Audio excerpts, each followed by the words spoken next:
Prajurit dari kelompok Orusia tidak tanggung-tanggung menembak benteng angkatan bersenjata Ukraina secara brutal.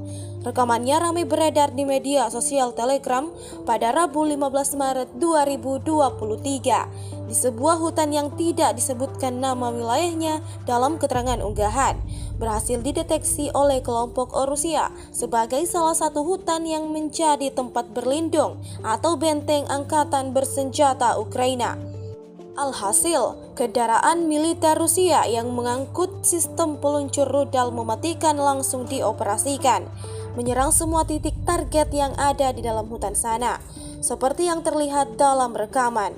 Ledakan demi ledakan terus terjadi, kerugian besar mau tidak mau harus diterima angkatan bersenjata Ukraina.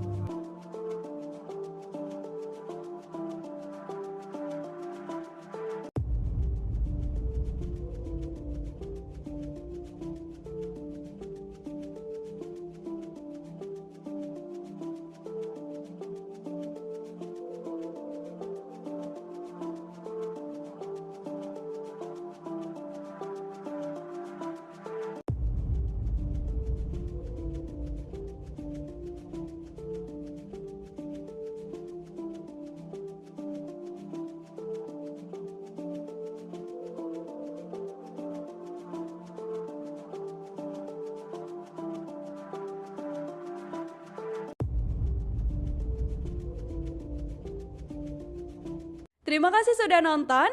Jangan lupa like, subscribe, dan share ya.